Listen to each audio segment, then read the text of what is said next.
We've all met someone who just seems to live for drama, right? Someone who can walk into a perfectly calm room and, with just a few words, turn it into total chaos. Well, today we're going to put that exact type of person under the microscope.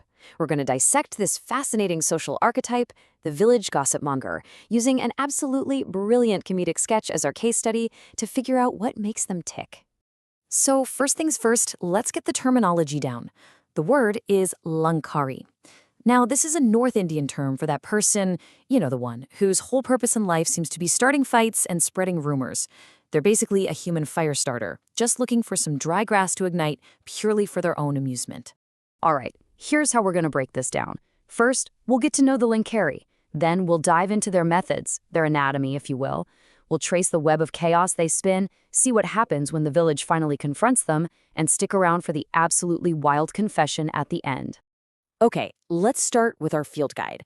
Because the Lankari isn't just one person, they're a character archetype. You can find them in almost any small, tight-knit community.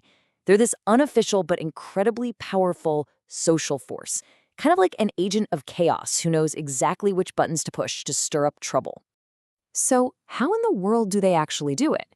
This isn't just random, messy chatter. Oh no, there is a real method to this madness. Let's pull back the curtain and look at the actual step-by-step tactics our gossip monger uses to cook up drama completely out of thin air. And what's so amazing is that it's like a playbook, a deliberate four-step process. First, you plant a tiny seed of doubt.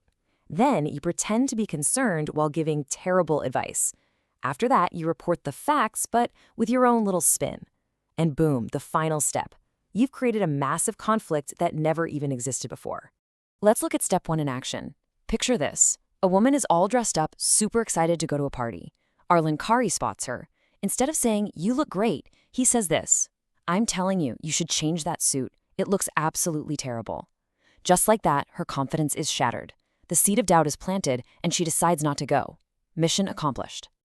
And here's step 2, which is just so sneaky: faking concern.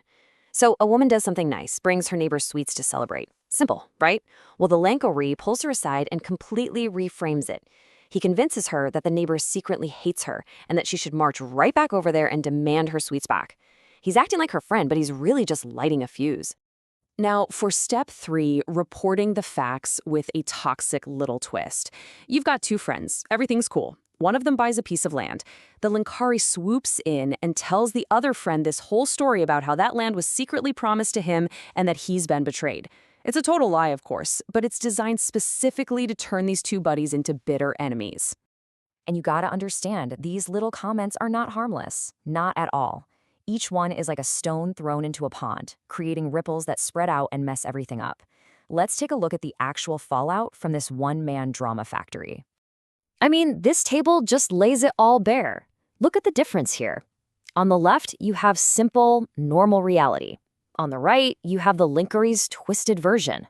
A kind gesture becomes an insult. A friend's success becomes a betrayal. A moment of excitement becomes a source of shame. He is a master architect of misery. And the consequences? They are very, very real. We're not just talking about hurt feelings here. His meddling directly leads to a massive fight in the street over some sweets, a woman totally isolating herself from her family, a wife packing her bags and leaving, and 2 old friends ready to throw punches over absolutely nothing. But here's the thing. You can only start so many fires before people start to notice you're the one always holding the box of matches. The villagers finally start talking to each other, comparing notes, and they realize one man is the common thread in all their problems. And this is the moment it all boils over. The villagers, now united, go and confront him. And this quote just says it all. It perfectly captures their frustration. You go around finding fault in everyone's house. You start fights everywhere you go. They've figured him out. The game is up. So this leads us to the biggest question of all. The entire village is in chaos. Friendships are ruined, families are torn apart, and it's all his fault. So, why? What could possibly motivate someone to do this? Let's get to the confession. I mean, this is the million-dollar question, isn't it? Really, think about it. Is he getting paid? Is it some long con for revenge?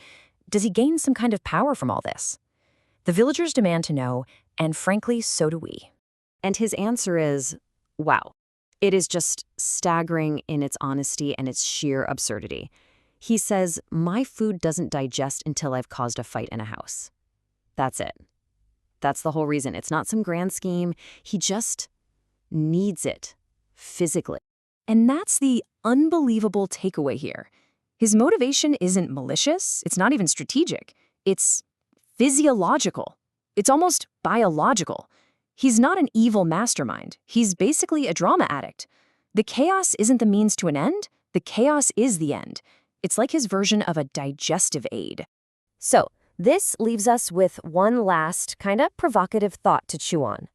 Is a character like the Lankari just a destructive villain?